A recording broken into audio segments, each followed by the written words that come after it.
Gilbert Buensuceso Jr. Nurse ako by profession. 2 years ako nag-work sa Makati Med as a employee. Kumikita lang ako ng 460 a day. 8 hours ako nag-work. Kumbaga hindi ko nasusuporta na maayos ang sarili ko. 4-year course ko, tinapos ko ng 10 taon. Bali, nag-stop kasi ako nung 4th year college ako. So, napag-isipan ko nang magnegosyo na rin. Nagtayo kami ng shop. Then, after 3 years nag-operate, ayun, medyo bumagsak. 20 years old ako nung nakagraduate ako. So that time, super excited ako eh. Marami akong plano nung time na yon. Gusto kong mga ibang bansa, gusto kong magnegosyo. Halos lahat ng opportunity sinusunggaban ko. So before, nag-work ako sa Laos Group, under Ford brand naman sa Pampanga, as sales executive. Siyempre sa pagiging employed, dumadating din sa time na nakapagod din. Diba? So sabi ko, kumikita rin naman ako ng okay lang, sakto lang, pero pag kinumpute mo at the end of the day, napapalwal pa nga yung nanay ko, nanghingi pa ako, diba? Nag-work ako sa hospital for 1 year. Kumbaga kasi umaasa ako na mag-work ako sa ibang bansa. Pero ang nangyari doon, yung pag-asa ko na pumunta doon, nawala na. Dahil nga sobrang dami ng nurses. Nag-resign din ako after noon kasi ang sobrang baba talaga ng sweldo. After noon, nag-apply din ako sa bangko, naging teller din ako doon. Grabe, ang hirap palang maging teller. Ang hirap magbilang ng pera hindi sa'yo. Na-realize ko kasi na kung habang buhay magbibilang ako ng pera, kailan ko bibilangan ng pera ko? I graduated from the Ateneo de Manila University last 2010. And after graduation, nag-work ako sa Singapore for 1 year. Nagbakasyon ako sa Pilipinas noong May 2011. Then na-introduce sa akin yung Royal Business Club.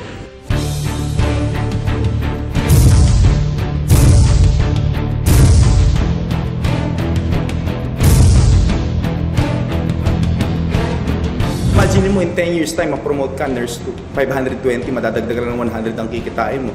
Pero yung 460 na yung sarili ko, hindi ko matulungan. Tumulong pa ako sa iba. Nung una, ayoko talaga itong business na to eh. So ang ginawa ko, sinubukan ko lang. Wala namang mawawala kasi dati na akong wala. Kumbaga yun, napag-aralan ko siya, nagkaroon ako ng madaming katulong sa business na to. Na-invite ako dito ni Mr. Gilbert Buensuceso. Yan, kumbaga sa kanya nag-umpisa yung grupo namin sa totoo lang. So birthday niya noon, invite niya ako na umattend lang.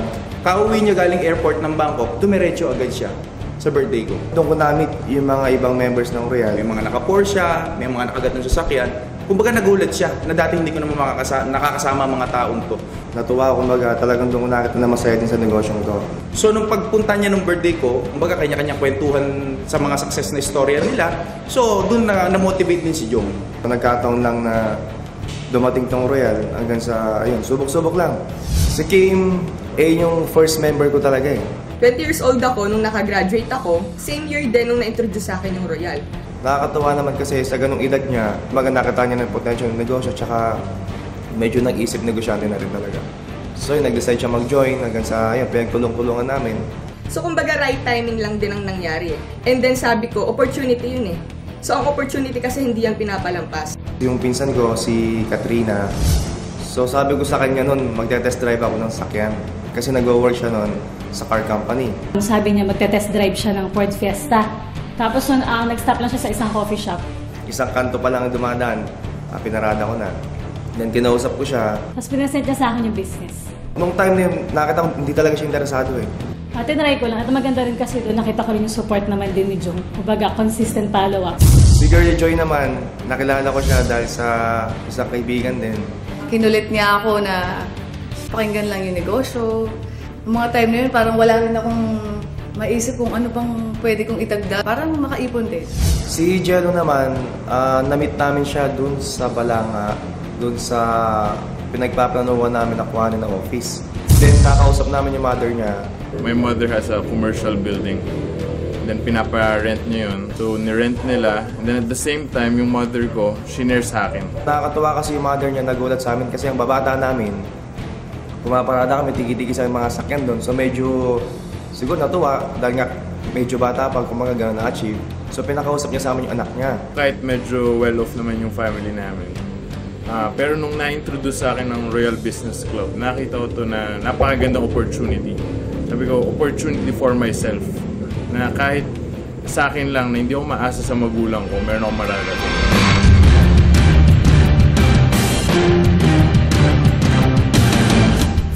I have different options in life.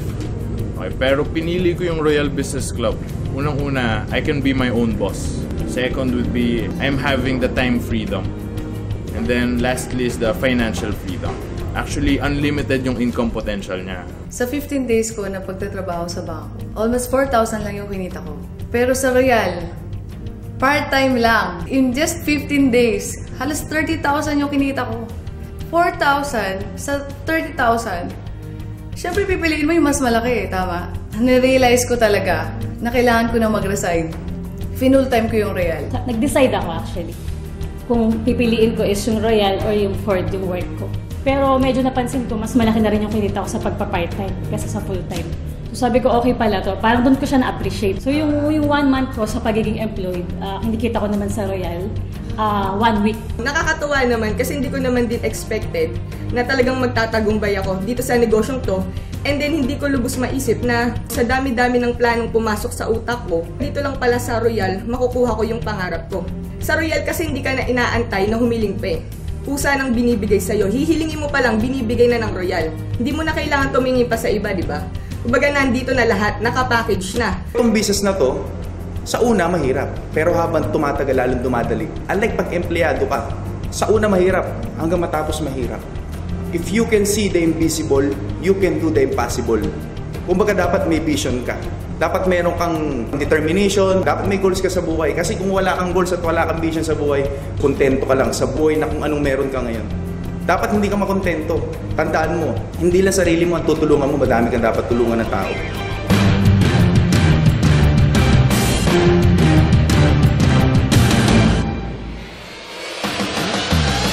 Dito ko nakakita na di mo naman talaga kailangan maging magaling. Noong una parang subok-subok lang talaga, sinubukan ko lang kasi bagong linya eh. Di ko siya linya talaga. So try lang hanggang sa ginusto ko lang naman siyang gawin. So minahal ko na yung trabaho ko. Ngayon, after 7 months, ito, kumbaga di ko na-expect na ito na maging resulta. Kaya na siya nakuha ko na siya pinapangarap kong sakyan, Mitsubishi Montero, 2011 model, di ba? So kumbaga masarap sa pakiramdam eh. Yung di mo yung nakakala mangyayari, posible pala talaga dito sa Royal. Sa loob ng wala pang 1 taon, lahat kami, yung mga pinapangarap namin sakyan is nabili na namin. 1 taon na ako sa Singapore, nagtatrabaho ko doon. Pag uwi ko, hindi ako makabili ng Montero. Nabilib lang din ako bakit kaya niya. So ako na-curious lang talaga sa Royal Business Club. Pinakinggan ko, inaral ko yung business. Nakita ko talaga yung laki ng income potential. Yun ang naging motivation ko. Sabi ko, i-goal ko. In 7 months or 6 months, kaya ko rin maglabas ng sasakyan. Yun nga lang, hindi Montero kinuha ko eh. After 6 months, I got my brand new Mitsubishi Strada. Sa loob ng 1 taon na pagpapursige ko naman din dito sa Royal, nakakatuwa kasi nakuha ko na rin yung first million ko. Dito ko rin naman nakuha yung first car ko. So sabi ko nga, kaya rin ako nag-work naman before sa car company kasi gusto ko talaga car. So sabi ko, in 3 years na pagtatrabaho ko, wala akong nabiling car, kahit gulo nga wala, diba? Kung titingnan mo, parang napaka-imposible. Kasi in less than a year, meron kang 1 million, tapos meron ka pang kotse. After 7 months of doing this business, yung pinapangarap ko na sasakyan, nabili ko na. At kung dati, nagbibilang ako ng pera ng iba, ngayon, sariling pera ko na ang binibilang ko. Marami akong nakamit na mga bagay na alam kong hindi ordinaryong nakakamit ng mga kaedad ko eh. Maaring nakukuha nila yung mga bagay na yun, pero hindi galing sa kanila. Maaring galing sa magulang nila. Pero sa akin kasi, dahil na din sa tulong ng No Fear Dream Team, nakuha ko yung pangarap ko na brand new Ford Fiesta. Less than a year na ginawa ko tong negosyong to, nag-focus lang ako, posible pala ang bagay na hindi mo maisip na makukuha mo sa maikling panahon.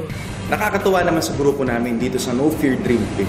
Imagine niyo, less than a year, nakabili na ng Montero, nakabili na ng Ford Focus. 4 months, may nakabili sa amin ng Ford Fiesta, may nakabili ng Strada, may nakabili din ng Ford Fiesta na sedan. Actually ako in 9 months time.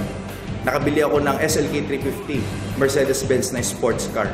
Akala ko nauna na ako. Kasi in 9 months time, naging millionaire circle ako. May humabol sa akin, si Katrina Jorge at saka si Jong Jorge. Imagine niyo less than a year, nakapasok si Jong at saka si Katrina Jorge sa millionaire o executive circle na tinatawag. Kumbaga ang iba 5 years, 4 years, 3 years bago sila makapasok dito. Bakit nangyari yun? Dahil sa pagtutulungan namin. Kasi kung hindi kami nagtutulungan, panigurado mabagal kami. Dahil sa pagtutulungan namin, talagang napabilis namin lahat.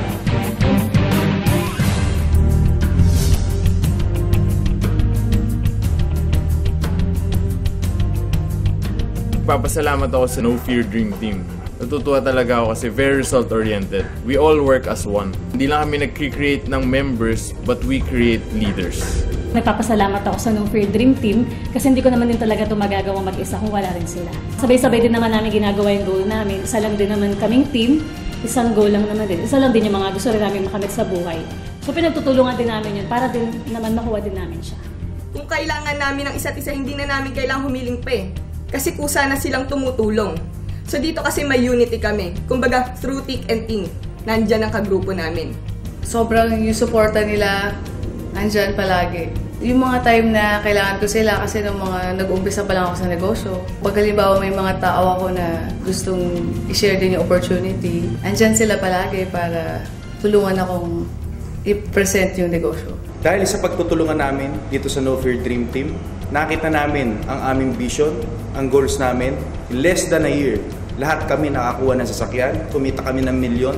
At the same time, madami po kaming natulungan sa business na to. Nung una, hindi naman naging madali ang lahat eh.